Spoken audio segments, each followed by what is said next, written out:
जब राजकुमारी देव प्रतिमा पर नतमस्तक होती हैं तो ऐसा ज्ञात होता है जैसे एक सजीव फूल उनके चरणों में प्रस्तुत हुआ हो। और तुम्हारी सखी तो यही थी, मुझसे मिली नहीं। राजकुमारी पूजा के वस्त्र धारण करने गई हैं।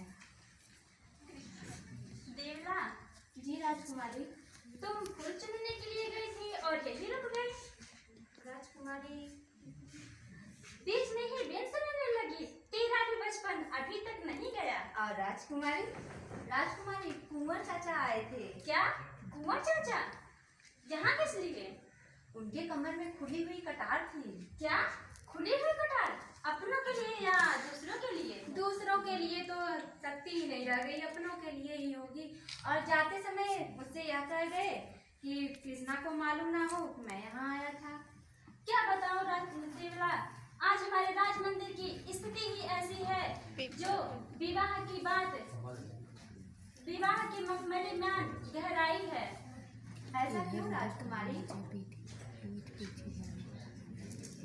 पता नहीं क्यों इसकी बात मेरे मन में नहीं है। संसार की तो परंपरा यही है राजकुमारी। मुझे यह परंपरा नहीं चाहिए देवला। जा, देर हो रही है। इन फूलों का एक सुंदर सी माला गुंथला और मैं भगवान शिवलिंग का कंठ इसी से सजाऊंगी। राजकुमारी कंठ सजाने का ध्यान तो आपको आया था, चलती हूँ। क्या कंठ सजाने के बाद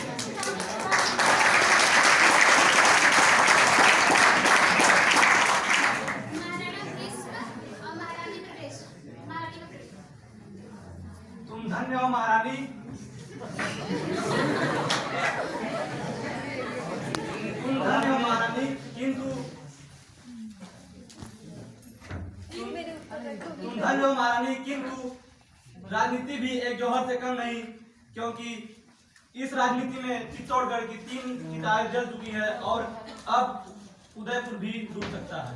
क्या चिताएं में अब डूब सकता है? नहीं, ये चिताएं इनको डुबा नहीं सकती हैं। कृष्णा के विवाह के प्रसंग में। क्या कृष्णा के विवाह के प्रसंग में? हाँ महारानी, अमीर खां एक बड़ी सेना लेकर उदयपुर की सीमा पर खड़ा है और उसने चुड़ावत अजीत सिंह के द्वारा कहलवाया है कि मैं अपनी पुत्री का विवाह जोधपुर के महाराजा से करवा दूं, अन्यथा वो हमारे समस्त प्रजाजनों का बलिदान, समस्त प्रजा को नष्ट कर देगा। अमीर खां इतना प्रचंड है?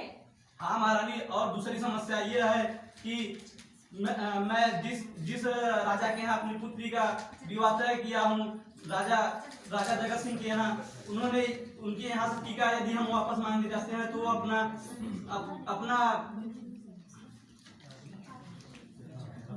अपमान समझकर हम पर आक्रमण कर देंगे।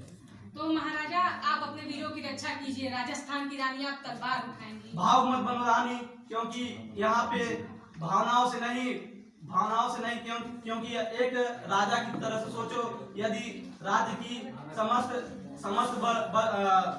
सेना का बलिदान इसके लिए काबिल नहीं आएगा। तो क्या आपने अपने वीरों की रक्षा का यही उपाय प्रस्तुत किया है?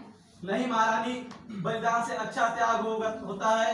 हमें कृष्णा को मृत्युदंड देना चाहिए। मेरी कृष्णा का प्रवेश। पिताजी, आपकी कृष्णा हंसते हंसते इस मृत्यु दंड को स्वीकार करेगी। कृष्णा पिताजी, बेटी तुमने तो कुछ सुना तो नहीं? चाचा जवान सिंह, मैंने सब बातें सुन ली। अच्छा होता अगर आपने पहले ही मुझे पा जाता और आप अपना काम पूरा कर लेते। कृष्णा तुम धन्य हो, तुम्हारी जैसी बालिकाओं से ही हमारे विवाह की संसार में जागृत रहेगी। चाचा जवान सिंह, अगर मैं पुत्री होकर पुत्र होती तो क्या मातृभूमि की रक्षा के लिए आप मुझे युद्ध भूमि में तलवार लेकर न जाने की आज्ञा न देते?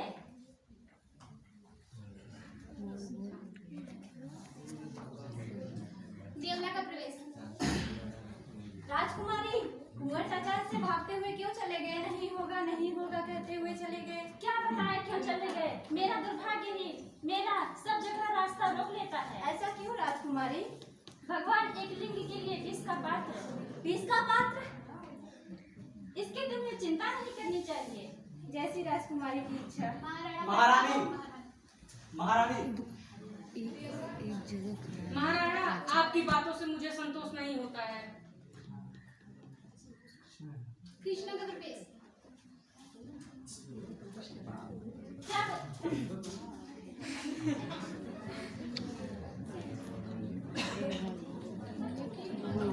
माँ, तुम भी माता हो और मैं भी कन्या हूँ।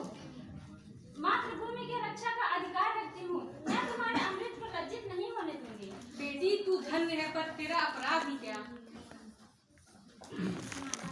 माँ, आज तुमसे अंतिम वरदान मांगती हूँ। पर बेटा मुझसे यह नहीं होगा, मैं इसे अस्वीकार करती हूँ।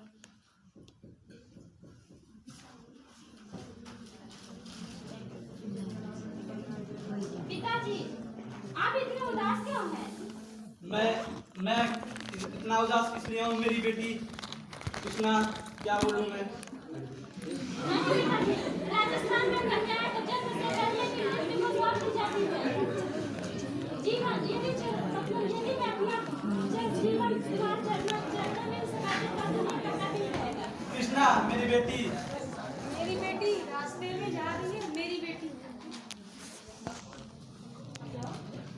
संग्राम सिंह का प्रवेश।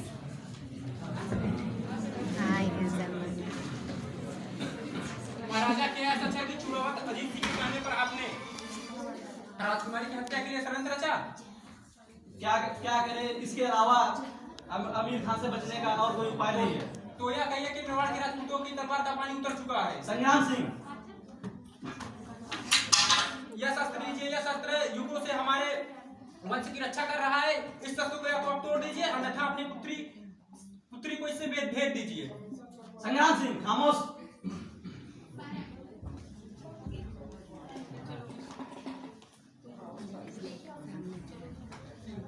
महारानी, तुम विष लेकर आ गई? नहीं बेटी, मैं तुम्हें इसे नहीं दे सकती। नहीं नहीं माता जी, आप ये मुझे विष दीजिए और मैं इसे पी के अपने राज्य की रक्षा करूंगी।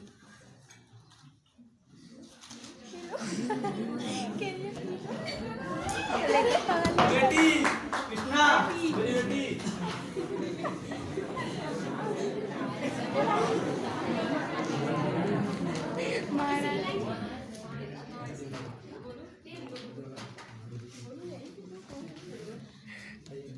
महारानी मूर्छित हो गई थी। राजकुमारी ने मेरे मना करने के बाद भी 3 बार विष पान किया और तीनों बार वमन हो गया। फिर भी उन्होंने अंत में अफीम के कुसुम्मा को पिया और सदा के लिए अमर हो गई। मेरी कृष्णा अब इस संसार में नहीं रही। मेरी बेटी कृष्णा क्या काला जहर इसके शरीर से नहीं निकाला जा सकता? अब इस जहर को कभी नहीं उतारा जा सकता, जिस प्रकार सांप के जहर को कभी नहीं उतारा जा सकता। जिस प्रकार सांप के जहर को नहीं उतारा जा सकता, इस प्रकार इसका जहर और मेरी कलंक रेखा सदा के लिए अमर हो गई।